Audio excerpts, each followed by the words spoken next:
Let's talk a little bit more about electrolysis, how it works, and how it's done. First of all, you need this. Now, we've talked about this before in my video on sodium compounds. This is sodium carbonate or washing soda. We need a container. It can be either the item you want to clean if it holds water, or another container. In this case, a little plastic tub. Now, I've cleaned the fuel tank. You can't see the inside of that, but this right here, this is the fuel sender, and it has some rust on it. It probably still has some.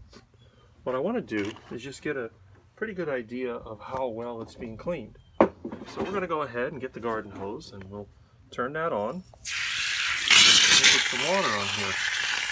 Now, again, this was kind of rusty.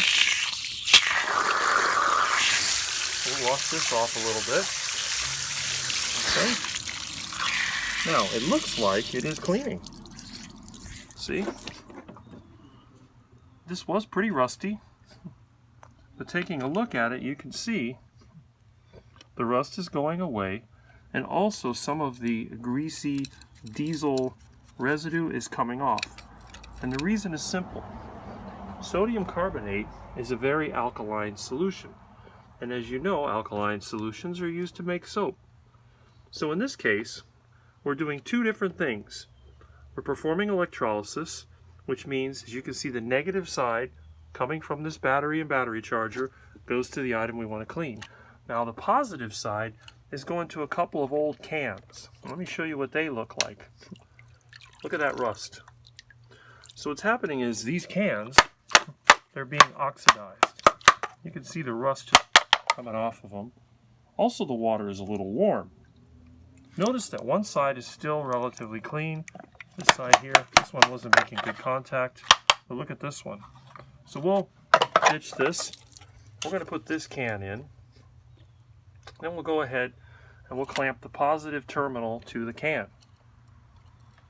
And there we go. You want to make sure it has contact. Now we're going to go ahead and take this with the negative on it, and we're going to put it inside. It's pretty easy to do. Now, you don't want these things to touch or you'll have a short circuit. And using a car battery, that could get really interesting. But there we go. That's all there is to it. Now notice, as soon as we put these items together, we're getting some kind of current flow. We can also do that by touching the battery terminals. And you can see a little spark? So current is flowing into this item. Notice it is bubbling. Not a lot, but look. If you look closely, you can see the bubbles. That's the activity that's taking place. Now, why can't I use just regular water? Believe it or not, water, pure water, will not conduct electricity. So you're going to need something called an electrolyte. And what is an electrolyte? That's something that has some free electrons to be able to conduct electricity.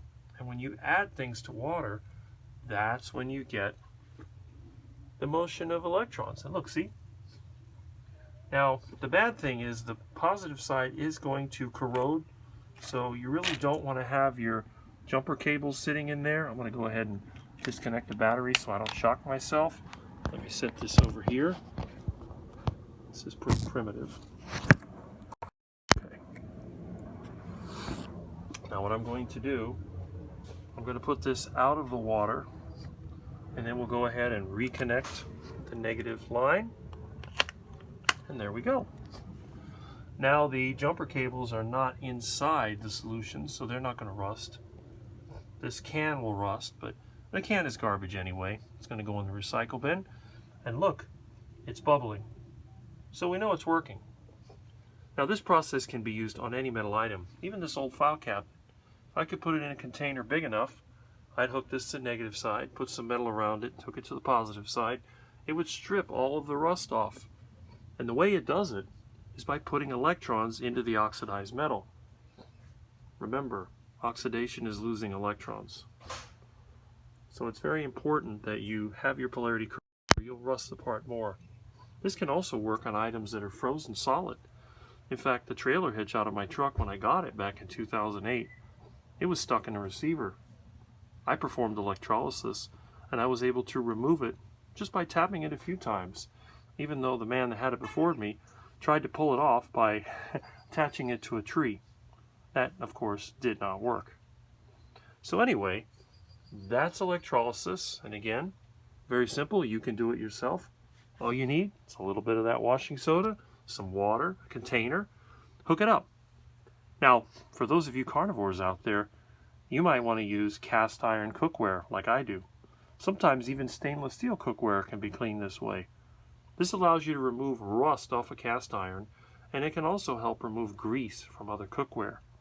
By the way, never do this process on aluminum. First of all, aluminum is very reactive.